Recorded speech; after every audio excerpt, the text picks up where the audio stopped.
Welcome to another episode of Metropolis After Hours. I'm Flynn Cook, and that is the lovely Gail Burt. And we're coming to you from the scenic outdoors of Bellflower, California, just down the street from Metropolis Comics. And this is Metropolis After Hours, as I believe I already said. So perhaps you better take over because I'm screwing this up. It bears repeating. All right, so this week we want to talk about a couple of different things. We had a couple of books come out last week that, I don't know, man. Last week? You mean this week? This past Wednesday. Yeah. Superman came out. I didn't have a chance to read the new Superman. The third installment of Grounded. Yeah, Grounded. Right. And so this was a story that I was expecting great things out of, and I was really disappointed with this one. I'm sorry you didn't read it. I didn't read it yet, but... Although that would be a certain amount of your life that you could never get back again. But I really felt like... okay, so episode 1 of Grounded, I loved. I thought it was just right. It was so Superman.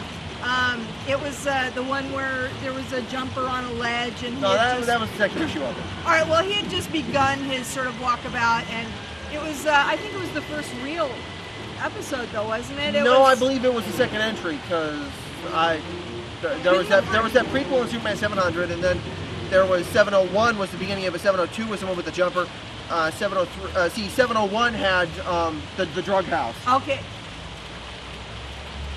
Or no, wait, maybe that was the second installment.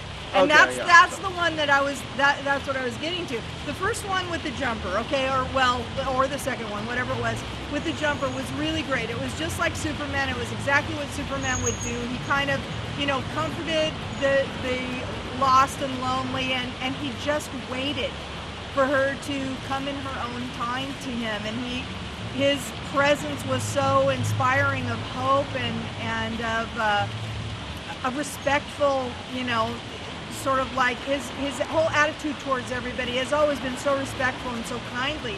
And so this was able to sort of give her enough hope to induce her to come with him and to come down off the ledge. And so I thought that was perfect. That was just like Superman would do. It was a very intimate story, and I loved every minute of it. The next issue, I still liked it. It was the one that Flynn mentioned with the drug house. Yeah, the drug house. He walks through Detroit, I believe it is. Yeah, and he realized there's a factory there that's been abandoned. It used to be where cars were made, and now it's empty. And of course, it's being inhabited by a lot of crack heads and all kinds of unsavory elements. And then he discovers that there's someone in the neighborhood who is an alien. I mean, not like an illegal alien from another country, but an alien from another world. An illegal alien nonetheless. Right. But that's a topic we don't cover here on Metropolis After Hours. Turn to CNN if you want But Superman decides that he's going to get involved in that whole issue, and he decides to kind of let them feel like he's not really sure what he's going to do with them, because their immigration status is in question, and they're sort of living covertly. Of course, they're not bothering anybody. They're working and they're contributing to the society. And so, to me, in my mind, this is kind of like a not so thinly veiled attempt at a soapbox or a platform for JMS's attitude about naturalization of illegal immigrants. Make a long story short, what was the latest issue about, like, in a nutshell? Well, in a nutshell, what this latest one was about, well, first of all, it begins with him essentially torturing someone who is, I guess he's a peeper. He's a peeping Tom. And he's been following, Superman was a peeping Tom in Superman Returns. No, he's a stalker, this guy, okay? He was a stalker in Superman Returns. I know, but at least he had a child with the woman that he was stalking, and he wasn't trying to hurt her or the kid. But anyways, with this woman that is being stalked, I guess that Superman decided that the way to rehabilitate this criminal was to hold him upside down 100 feet in the air and threaten him within an inch of his life if he ever got near her again. He's taking a page out of Batman's book. I'm sorry, but that does not rehabilitate sexual predators. Well, nothing really can. They in my can't opinion, be rehabilitated, and so for me that was a very heavy-handed and non-Superman-like. Well, I think that's the big problem. I'll admit, and you might remember this, when Grounded was starting, I was really an advocate for it. But same with JMS's Wonder Woman. But as I read JMS's Wonder Woman now and starting to see it unfold, it's not really bad. I like it. But it's not really going anywhere I like fast it a lot. enough for me.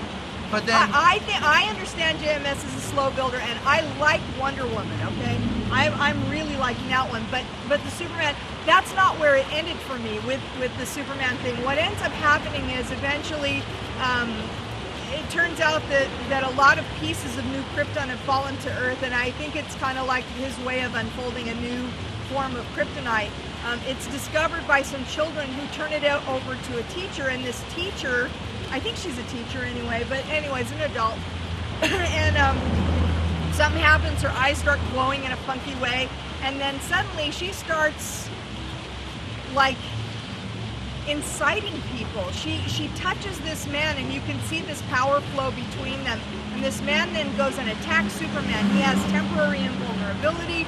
There's this big, knockdown, drag out, Hulk style, smash them up out in the streets, and where the town is completely destroyed, and Superman just would not really do that. He wouldn't do it in a little town like this. And then afterwards there's this big media brouhaha around this woman who's saying how Superman's a menace, and even though the town was rebuilt, everybody's lives were ruined, and Superman's our enemy, and all this other stuff. And I'm just like, oh, come on. The way I think about it, when I really think about Grounded, it was going to be either a hit or miss thing, and people who have seen Superman 4, the movie, can attest to this.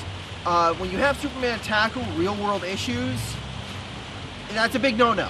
Because the character of Superman, having all his powers and everything, it raises the question that atheists have about God. Well, if God exists, why does he let all this bad stuff happen? Well, if Superman existed, why does he let all this bad stuff happen? In the movie Superman 4, he declares to the world, I'm going to rid your planet of nuclear weapons.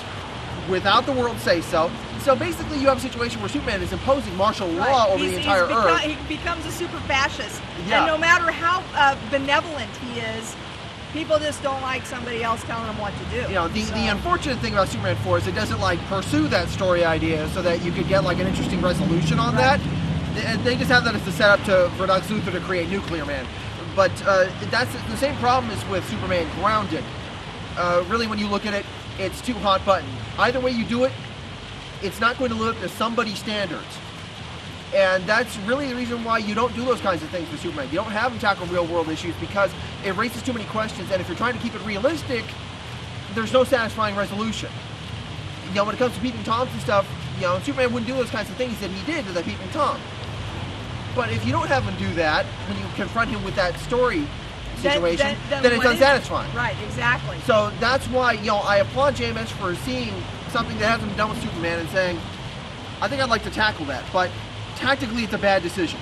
He's making a run at it, but so far, with the exception of the one episode of it, I think it's been very heavy-handed. Because those aren't things that are hot button. Those aren't, talking to a girl so she gets over her desire to commit suicide is not going to divide people. Right. There aren't going to be people saying, "Well, he shouldn't do that." Yeah, or you should have let her die. Right. It's not going to be a here or there issue.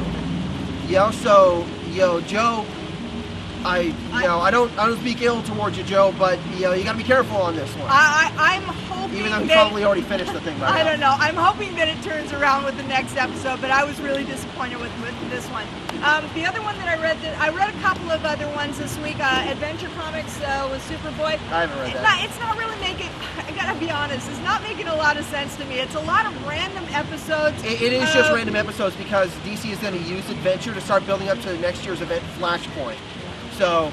Adventure, you could kind of leave it right now because it's not really going anywhere important. And not only that, but the artist on it, I don't know. Well, that goes for most artists these days. Most artists can't tell a story. But visually. It's not just visual storytelling. It's bad drawing. It was not good. Well, what I read this week was I tried to read the Bruce Wayne and the Road Home issues, and then the latest Return of Bruce Wayne. We had to wait so long for that last issue of Return of Bruce Wayne. I had to try and reread the first 4 issues again. Not that helped. You all out there in internet land know how I feel about Grant Morrison on Batman, but I've reached a point where I don't even want to try to make sense out of stuff anymore. If Grant Morrison is involved with a Batman book anymore, I'm just going to ignore it. Especially his whole idea with Batman Inc. it just reeks of stupidity. It's like, okay, Jeff Johns created the Green Lantern Corps. Way back in the comics, there was already kind of a Superman Corps with the whole Superman family, and then he's brought Barry back so they can start having kind of a Flash Corps, and now Grant Morrison's doing a Batman Corps. I'm sorry, it sucks. But I do love the Green Lantern ones. And Green Lantern this Green week. Lantern works because Green Lantern was always already a Corps. Was awesome. Okay, Yeah, Green Lantern this week was awesome. Awesome. The Batman, really good. The Batman books, just leave them. Don't even bother trying to read Return of Bruce Wayne. But honestly. do read Green Lantern and do read Tiny Titans. This time, what came out on Wednesday was so great. It was Tiny Titans crossover with Archie, little Archie. Yeah, it was just great. One of the little super monkey or whatever. They kept on yelling at him and telling him to stop drawing tic-tac-toes on Archie's head because, you know, Archie is always drawn with that little tic-tac-toe grid on his. It's supposed to mean that it's close shaven there, but yeah, it's very cute. I guess that's going to do it for us in this episode of Metropolis After Hours. I'm Flynn Cook, this is Gail Burt, and we'll see you in the future.